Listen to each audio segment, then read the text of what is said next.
Welcome to Inside News. This is Shakina. Let's get into the latest updates. TMC MP Sushmita Dev criticized the Minister of State for Home in the Rajya Sabha, accusing him of repeatedly raising the issue of infiltrators without providing concrete data. She stated that opposition members demanded figures on illegal immigrants deported to Pakistan or Bangladesh and pointed out that the government has not notified the NRC in Assam.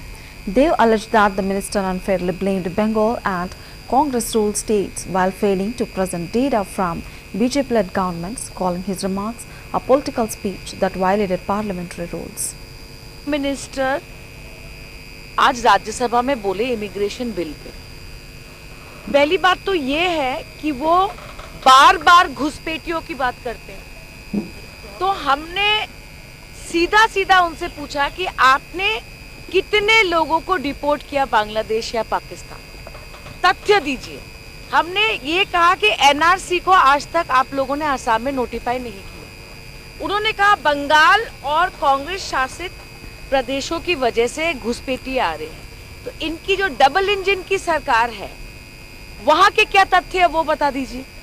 उनके पास कोई तथ्य नहीं है, एक राजनीतिक भाषण दे रहे हैं। ये सदन के नियम के खिलाफ है। ये एक बहुत इम्पोर्टेंट टॉपिक है इमिग्रेशन पर और इन्फिल्ट्रेशन पर हमें दुख इस बात का है, हर नियम का उल्लंघन करते हुए, झूठ बोलते हुए, एक जैसे निर्वाचन के रैली में वो भाषण दे रहे हैं, इस तरह का भाषण मंत्री महोदय राज्यसभा में दे रहे हैं। हमने यूनाइटेडली हम ऑपोजिशन के सब पार्टी वॉकआउट किए हैं, क्योंकि उनको कोई नियम कानून या प्रेसिडेंट जो परंपरा है उसका कोई ज्ञान ही नहीं है, ये बात तय है। मिनिस्टर आज Rajya Sabha Maharashtra Deputy Chief Minister Eknath Shinde stated that Shiv Sena had always maintained a clear position on the Waqf Board. He emphasized that the party would never compromise its ideology for power or personal gain. He reiterated that Shiv Sena's stance on the Waqf Amendment Bill remained unchanged, asserting that the bill aimed at the welfare and progress of the common people within the Muslim community. देखिए, वक्फ board को लेकर शिवसेना का भूमिका पहले से जो है स्पष्ट रही है, साफ रही है। हमारी भूमिका, हम बाला साहब के विचार, आनंदी के सबके विचार को आगे बढ़ा रहे। हम कभी भी सत्ता के लिए या स्वार्थ के लिए, हम कभी भी विचारों से, आइडियोलॉजी से कभी भी तड़जोड़ नहीं करेंगे, कॉम्प्रोमाइज नहीं करेंगे। ये हमारी भूमिका पहले से रही है। इस वक्फ बोर्ड के बिल पर भी हमारी भूमिका वही है, स्पष्ट है। और आज हमें देखना है कि जो हिंदुत्ववादी कहते हैं, वो हिंदुत्ववादी बाला साहब ठाकरे जी के विचार के साथ खड़े रहते हैं, या राहुल गांधी जी जो बोलेंगे वैसे करते हैं। एक भूमिका लेनी चाहिए। वॉकआउट करना मतलब क्या? भागना, मैदान छोड़कर भागना। ये कौन सी रणनीति है? करो ना खुलेआम जो करना है वो। और इसलिए हमारी शिवसेना की भूमिका स्पष्ट है, जो लोगों के हित की है। और मैं ये कहूंगा कि वक्फ बोर्ड का बिल जो है वो मुस्लिम समाज के जो आम लोग हैं, जनता है, उनके वेलफेयर के लिए है, उनके प्रगति के लिए है। ये अगर कुछ मुट्ठी भर के लोगों के हाथों में ये इतनी बड़ी बड़ी प्रॉपर्टी, कुछ का मिसयूज होता है, इसको रोकने के लिए ये अगर वक्फ बोर्ड का बिल आता है तो उसका मुस्लिम समाज ने भी स्वागत करना चाहिए। ये भूमिका हमारी है। हम किसी जाति, हिंदुत्ववादी हमें बाला साहब ठाकरे जी के विचार को आगे बढ़ाए, इसका मतलब हम किसी अन्य समाज का या धर्म का द्वेष नहीं करते। हमारे भी पार्टी में साबिर शेख थे, मंत्री अब्दुल सत्तार थे, कई लोग हैं, लेकिन जो जायज है वो जायज है। इस राज्य में जो जायज है वही करना चाहिए। इस राज्य में छत्रपति शिवाजी महाराज जी का आदर्श जो है उसी के मुताबिक हमारी सरकार चलती है। आदरणीय प्रधानमंत्री मोदी जी भी शिवाजी महाराज के आदर्श पर आगे सरकार का कारोबार कर रहे हैं। या औरंगजेबी उदात्तीकरण करने वाले लोगों को बिल्कुल सहारा नहीं होगा। वो तो हमारे महाराष्ट्र पे लगा हुआ एक बड़ा धब्बा है। देखिए, Shiv Sena MP Shrikant Shinde stated that on behalf of Shiv Sena and his leader Eknath Shinde, he fully supported the bill, considering it as a historic and significant moment. He remarked that following the abrogation of Article 370, the enactment of the Triple Talaq Law and the Citizenship Amendment Act, this bill had now been introduced for the welfare of the underprivileged. Expressing disappointment over UBT's Arvind Sawant's speech, he found it shocking and questioned whether UBT would have taken the same stance if Balasaheb Thackeray were still alive. He observed that it had become evident whose ideology UBT was now embracing in opposing the bill.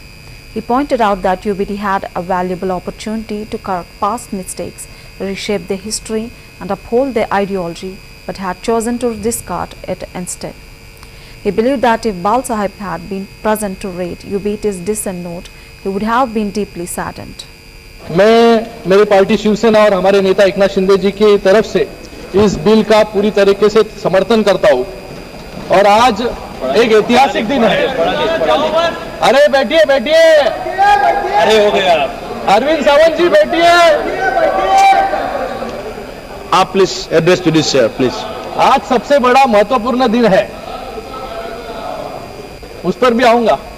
महत्वपूर्ण दिन है कि पहले 370 फिर triple तलाक और आज CAA और आज गरीब मुस्लिम भाइयों के उद्धार के लिए ये वक्त का बिल इस सदन में लाया गया है। आज यहां पर कुछ साथी, अरे पुराने नहीं अभी भी हो सकते हो, उनको तो पहला प्रश्न मुझे पूछना है कि आज हरी जैकेट जो है बुधवार के लिए पहनी है या आज वक्त के लिए खास करके अरविंद सावंत जी ड्रेसअप करके आए थे। यहां पर मुझे उनका भाषण सुनते वक्त बहुत वेदना हुई, बहुत ही शॉकिंग था कि अरे वक्त पे ही बोल रहा हूं बाबा, इधर देखिए, इधर सामने। मुझे इनसे आपसे बात कर रहा हूं सर, हमसे सामने देखिए। इनसे मुझे यूबीटी वालों से प्रश्न पूछना है, अपनी अंतरात्मा से इनको प्रश्न पूछना चाहिए कि बाला साहब आज होते तो ये क्या आज ये भाषण कर पाते यहां पर? आज इस सदन में एक बात साफ हो गई, ये यूबीटी वाले किसकी विचारधारा को मान रहे हैं और ये बिल का विरोध कर रहे हैं। इनके पास एक सुनहरा अवसर था अपनी गलतियों को सुधारने का, अपने इतिहास को संभालने का और विचारधारा को जिंदा रखने का, जिसके लिए कभी बाला साहब ठाकरे जी ने आंदोलन किया था। लेकिन अफसोस यूबीटी वालों ने उस विचारधारा को तो पहले ही बुलडोजर के तले जो है सुरोड़ मुरोड़ दिया है। बाला साहब की जो विचारधारा थी वो स्पष्ट थी, हिंदुत्व की रक्षा, देश की एकता और बाकी धर्मों के लोगों के लिए सम्मान। लेकिन आज अगर बाला साहब यहां होते तो यूबीटी का डिसेंट नोट यहां पर अगर पढ़ते तो उनके आत्मा को बहुत वेदना जो है होती। मैं यहां पर यूबीटी का एक डिसेंट नोट जो है लेकर आया हूं। इन्होंने यहां पर कहा है कि नॉन मुस्लिम मेंबर वक्फ बोर्ड में नहीं होने चाहिए और उसके ऊपर वो वकालत वहां पर कर रहे थे कि जो बाला साहब हमेशा हिंदुत्व के लिए लड़ रहे। Maharashtra Chief Minister Devendra Fadnavis stated that the government fully supported the Waqf Amendment Bill. He remarked that the bill upheld the true essence of secularism as enshrined in the Constitution. He highlighted that it would reinstate representation for Muslim women in the Waqf Board, emphasizing that the bill was not directed against any religion and asserted that it aimed to rectify past mistakes. ऐसा है, वक्फ board का जो bill आया है हम उसका समर्थन करते हैं। जो हमारे संविधान में धर्मनिरपेक्ष इस शब्द का उपयोग किया गया है, उस शब्द को परिभाषित करने वाला ये बिल है। जो कांग्रेस ने कानून तैयार किया था, इसमें कोर्ट जाने का भी अधिकार छीन लिया गया था, जिसके कारण कई लोगों की जमीनें ये वक्फ बोर्ड ने ले ली, गांव के गांव वक्फ के दिखाए, और जब लोगों ने उससे भी पुराने अपने जो सबूत है वो पेश किए तो उनको बताया गया कि अब कानून में इसको ठीक करने का कोई प्रावधान ही नहीं है। इसलिए वो ठीक करने का प्रावधान इसमें किया गया है। जो वक्फ की जमीनें वक्फ के नाम से जमा की और कांग्रेस के नेताओं ने बाद में उन जमीनों को धीरे धीरे अपने नाम करवा लिया, ऐसी चीजें वो न कर पाए, ऐसे प्रावधान इसमें किए गए हैं। 3 तलाक के बाद महिलाओं को फिर एक बार हमारी मुस्लिम बहनों को वक्फ बोर्ड में भी जगह देने का काम इस बिल ने किया है। ये बिल किसी भी धर्म के खिलाफ नहीं है, किसी भी आस्था के खिलाफ नहीं है, किसी भी आस्था को ठेस पहुंचाने वाला नहीं है। जो गलतियां हुई थी उन गलतियों को सुधारने वाला, और जो लूटना चाहते थे ऐसे लुटेरों को पाबंदी लाने वाला इस प्रकार का ये बिल है। इसलिए मैं ऐसा मानता हूं, जिनकी जिनकी बुद्धि में विवेक शेष है ऐसे सारे लोग इस बिल को पूरे तरीके से मदद करेंगे। Madhya Pradesh Minister Kailash Vijaywargiya remarked about the opposition's protest stemmed from a policy of appeasement. He pointed out that a large number of cases involving Muslim individuals remained unresolved within the Waqf Board and asserted that the proposed amendments would prove beneficial to the Muslim community. Noting that certain groups had taken control of the Waqf Board across the country, he stated that the bill aimed to eliminate such dominance and emphasized that the Muslim community would derive the greatest advantage from the amendment. Sir, वक्फ का bill पेश कर दिया गया है तो विपक्ष विरोध कर रहा है लगातार। देखिए, विपक्ष विरोध कर रहा है तुष्टिकरण की नीति के कारण। मैं बहुत साफ बता दूं कि वक्फ बोर्ड के अंदर लाखों मुस्लिम भाइयों के ही केस पेंडिंग है। ये वक्फ बोर्ड में जो संशोधन हो रहा है उससे फ़ायदा ज़्यादा मुस्लिम भाइयों को, क्योंकि कुछ एक काकस पूरे देश के अंदर वक्फ बोर्ड पर कब्जा करके बैठा है। उस काकस से मुक्ति कराने का ये पूरा की पूरा संशोधन बिल है, और मैं समझता हूँ इससे सर्वाधिक लाभ अगर किसी को मिलेगा तो मुस्लिम समाज को। इस बात पर कई मुस्लिम समाज के लोगों ने जश्न भी मनाया है कि ये बिल आना चाहिए। देखिए, जो समझदार हैं, जो समझ रहे हैं, जो मान रहे हैं इस बात को कि ये हमारे लिए हितकारी है, वो तो जश्न मना रहे हैं, उन्होंने समर्थन भी किया।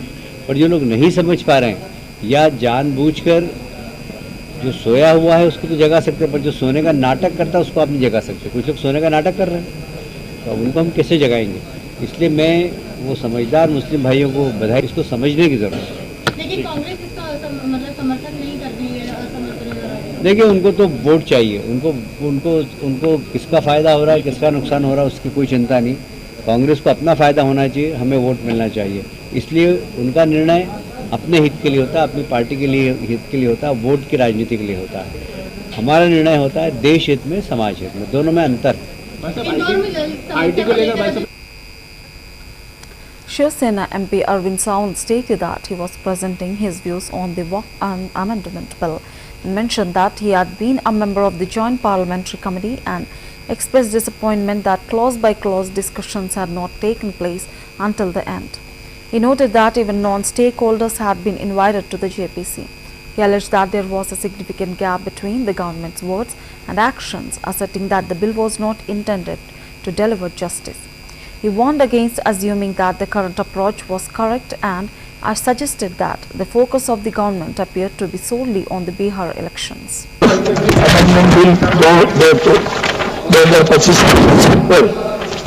हम अपनी विचार प्रकट करने के लिए खड़े हैं।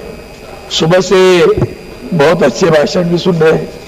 मेरे मित्र रिजिजू जी ने बहुत कुछ कहा। सबसे बड़ी बात है कि मैं खुद भी जेपीसी में था, और दुर्भाग्य की बात है कि जेपीसी में आखिर तक क्लॉज बाय क्लॉज चर्चा कभी नहीं हुई, और यही कारण था क्योंकि जेपीसी में हमने देखा कि नॉन स्टेक होल्डर्स को भी बुलाया जाता था। अब ऐसी स्थिति में आप जब एक आध बिल लाते हो तो आपका उद्देश्य क्या है, आप क्या चाहते हो, और ये देखने के बाद हर वक्त हमें महसूस हुआ है आप लोगों की कतनी और करनी में बहुत फर्क होता है। आपको जो बिल लाने में किसी को न्याय देने की प्रक्रिया नहीं है आपके मन में। आप अगर हिंदुत्व की आज हमारे राज्य के मुख्यमंत्री ने ललकारा है कि शिवसेना और उद्धव बालासाहब ठाकरे पार्टी क्या बोलने वाली है, हिंदुत्व के साथ खड़ी रहेगी क्या, आप हमें हिंदुत्व सिखाने वाले हैं। अगर हिंदुत्व की बात करते हैं तो मैं आपको याद दिलाता हूं कि हाल ही में हमने जो पद्मनाभ मंदिर था उसका खजाना निकाला था। क्या हुआ, उस खजाने को क्यों निकाला, किस लिए निकाला? उसके बाद में केदारनाथ मंदिर, हमारे शंकराचार्य जी ने कहा 300 किलो को सोना गायब हुआ। क्या हुआ, किस लिए गायब हुआ, कैसे गायब हुआ? तिरुपति में भी आपका ध्यान है। अयोध्या में तो आपने देखा कि जिस ढंग से आपने जो कुछ प्रयोग किए तो लोगों ने तो आपको जगह दिखा दी अयोध्या में। वहां के मंदिर तोड़े गए, वहां की मूर्तियां तोड़ी गई, वहां की मूर्तियां वाराणसी भी हुआ, दोनों जगह गड़ गए आपके वोट, तो दोनों जगह मूर्तियां भी गायब हुई। ये जो कुछ आप कर रहे हो ना, तो ये मत समझना कि आप जो कुछ कर रहे हो वो सही कर रहे हो। हमें तो डर लगता है क्योंकि आपने इस हाल ही में हमारा चैत्र शुरू हुआ तो महाराष्ट्र में नया साल शुरू हो जाता है, उस वक्त रमजान ईद भी हुई। हमने देखा सौगते मोदी चल रहा है। आज सौगते बिल आ गया, वक्त बिल आ गया, ये सौगते मोदी चल रहा है। तब मुझे याद आई, कैसे भूल जाते हो आप कि हमारे इसी सरकार के आदरणीय प्रधानमंत्री जी हमारे, उन्होंने कहा था मंगलसूत्र छीना जाएगा। हमारे यूपी के मुख्यमंत्री जी ने कहा था बटेंगे तो कटेंगे। कौन बांटने वाला था, कौन काटने वाला था? आपको उनके बारे में प्यार है आज। ये प्यार देख के हम भी अचरज हो गया, वाह। मुझे लगता है बिहार के चुनाव नजर आ रहे हैं, देख रहा था मेरे मित्रों के, पुराने मित्रों के भाषण, तो बिहार के चुनाव नजर में आ रहे हैं सर।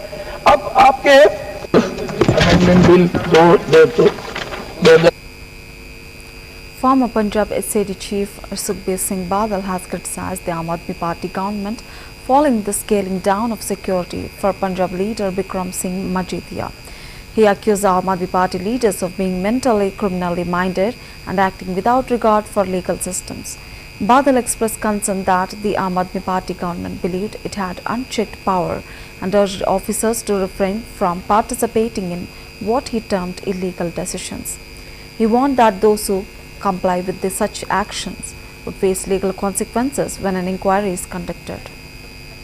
नहीं ਤਾਂ ਤੁਹਾਡੇ ਤੇ ਐਕਸ਼ਨ ਲਿੱਤਾ ਜਾਊਗਾ।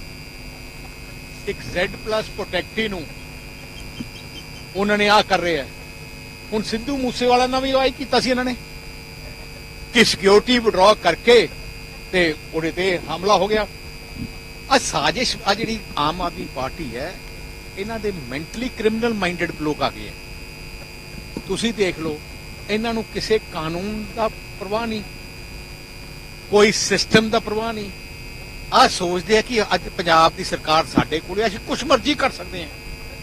ਜਿੰਨਾ ਮਿਸਯੂਜ਼ ਆਫ ਗਵਰਨਮੈਂਟ ਹੋ ਰਿਹਾ ਹੈ, ਗਵਰਨਮੈਂਟ ਪਾਵਰ ਹੋ ਰਿਹਾ ਹੈ, ਜਿਵੇਂ ਲੁੱਟਖੋ ਹੋ ਰਹੀ ਹੈ, ਆ ਸਾਰਿਆਂ ਨੂੰ ਇਹਦਾ ਜਵਾਬ ਦੇਣਾ ਹੀ ਪੈਣਾ ਹੈ। ਮੈਂ ਅਫਸਰ ਸਾਹਿਬਾਨ ਨੂੰ ਬੇਨਤੀ ਕਰਨਾ ਚਾਹਣਾ ਹੈ, ਇਹਨਾਂ ਦੇ ਇਲੀਗਲ ਫੈਸਲਿਆਂ ਵਿੱਚ ਤੁਸੀਂ ਨਾ ਪਾਓ, ਕਿਉਂਕਿ ਜੋ ਇਲੀਗਲ ਫੈਸਲੇ ਕਰਾ ਰਹੇ ਹੈ, ਜੇ ਤੁਸੀਂ ਉਹਦੇ ਵਿੱਚ ਪਾਉਂਗੇ ਤੁਹਾਡੇ ਦਸਤਖਤ ਹੋਣਗੇ, ਆ ਸਾਰੇ ਫੈਸਲਿਆਂ ਦੀ ਇਨਕੁਆਇਰੀ ਹੋਊਗੀ ਤੇ ਤੁਸੀਂ ਵੀ ਅੰਦਰ ਜਾਓਗੇ। Addressing a press conference in Delhi, Congress Member of Parliament Randeep Surjewala claimed that the people of Haryana have been robbed of a significant amount amounting to 5,000 crore rupees as a result of the recent hikes in electricity rates. He pointed out that over the past 3 months, the electricity rate has increased by 67 paisa per unit. Surjewala further criticized the imposition of high electricity tariffs on various sectors, including households, farms, shops and cold storages, which he argued has put an additional financial burden on the citizens. Haryana में बिजली दर बढ़ोतरी से हरियाणवियों की जेब पर 5,000 करोड़ का डाका डाला गया है। नायब सैनी सरकार में जेब से पैसा गायब। 3 महीने में 67 पैसा प्रति यूनिट की बिजली के दर बढ़ा चुके। घर, खेती बाड़ी, दुकानदार, लकड़ी आरा, आटा चक्की, कमर्शियल, पोल्ट्री, मछली पालन, दूध पालन, कोल्ड स्टोरेज, पोली हाउस, मंदिर, सब पर बिजली की बढ़ी दरें लगा दी गई। साथियों, हरियाणा की भाजपा सरकार ने जो ये कमर तोड़ बिजली बढ़ोतरी की है, वो दर्शाती है कि कैसे नायब सैनी सरकार जनता की जेब से पैसा गायब करना चाहती है। पहले 16 जनवरी 2025 को 47 पैसा प्रति यूनिट फ्यूल सरचार्ज लगाया और अब हरियाणवियों की जेब पर जिस प्रकार से 1 अप्रैल 2024 से अनाप शनाप बिजली बढ़ोतरी की गई है, ऐसा लगता है कि भाजपा उनको वोट देने की एवज। Congress MP and Deputy Leader of Opposition Gaurav Gogai addressed the Lok Sabha raising concerns regarding the Waqf Amendment Bill and referred to the statements made by the Honourable Minister both when the bill was first introduced and again on the current day. Gogai stated that the Minister had claimed comprehensive discussions had taken place regarding the bill, but he deemed this claim as misleading. He emphasized that the need for a new Waqf Amendment Bill was never mentioned during any of the 5 meetings held by the Ministry of Minority Affairs, and he highlighted that the minutes of these meetings corroborated with the fact. Gogai further questioned whether the bill had been drafted by the Ministry of Minority Affairs or by another government ministry. Sir, मेरा तो कभी मैंने जिस दिन भी ये bill introduce हुआ उस दिन भी आदरणीय मंत्री को मैंने सुना और आज भी मैंने उनको सुना। जिस दिन उन्होंने इंट्रोड्यूस किया उस दिन भी अगर आप उनका स्टेटमेंट पढ़े तो उन्होंने कहा कि इसको बिल लाने से पहले बहुत विस्तार रूप से इस बिल पर चर्चा, इस बिल की लाने के लिए चर्चा हुई थी। सर, पूरा का पूरा मिसलीडिंग 2023 में सर सरकार 24 में आई, ये खुद 24 के बीच में इन्होंने अपना बिल लाया। 23 सन के वर्ष में 4 बार माइनॉरिटी अफेयर्स कमेटी की बैठक हुई। मुंबई में हुई 13 जुलाई, दिल्ली में हुई 21 जुलाई को, लखनऊ में हुआ 24 जुलाई को, दिल्ली में 2 बार हुआ 20 सितंबर और 7 नवंबर को। मैं आदरणीय सरकार से दरखास्त करूंगा कि इन 5 सरकारी मंत्री जो मीटिंग हुई मिनिस्ट्री ऑफ माइनॉरिटी अफेयर्स का, उनका मिनट्स टेबल पे रखे। एक भी मीटिंग में नया वक्फ अमेंडमेंट बिल चाहिए उसका जिक्र भी नहीं हुआ था, जिक्र भी नहीं हुआ। इनके मिनट्स हमारे पास हमने देखे। जितने भी बार ministry of minority affairs meeting हुई, सब में वापसी पोर्टल को लेकर और विचार विमर्श हुआ था, लेकिन एक भी मीटिंग के माइन्यूट्स में एक भी स्टेटमेंट नहीं है कि हमें एक नया वक्फ अमेंडमेंट बिल चाहिए।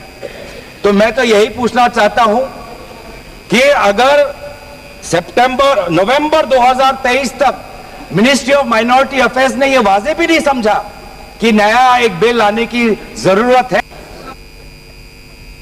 Madhya Pradesh Chief Minister Mohan Yadav praised the state's police for the swift action in eliminating 2 female Naxalites, both of whom had bounties of 14 lakh rupees each on their heads. Yadav attributed the success to the alertness of the police force and congratulated them for their efforts. He further emphasized that the state government under the leadership of Prime Minister Modi and Home Minister Amit Shah has been running a strong campaign against Naxalites. Yadav also mentioned that in the past year alone, 10 Naxalites had been killed in encounters. Police की सजगता के कारण से 14 लाख की 2 नक्सली महिला का encounter हुआ है।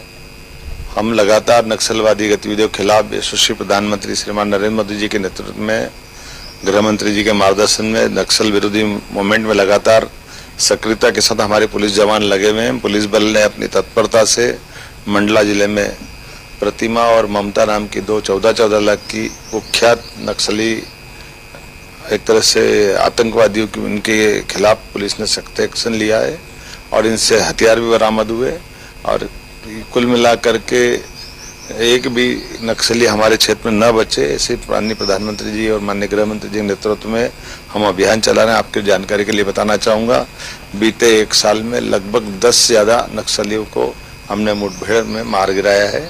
मेरे अपने पुलिस बल के जवानों को बधाई, और ख़ास बात ये कि इसमें हमारे पुलिस बल की कोई क्षति नहीं हुई है। एक और घटना रतलाम की है, जहाँ फिरोज नाम का 5 लाख से ज़्यादा की रकम का इनामी एक आतंकवादी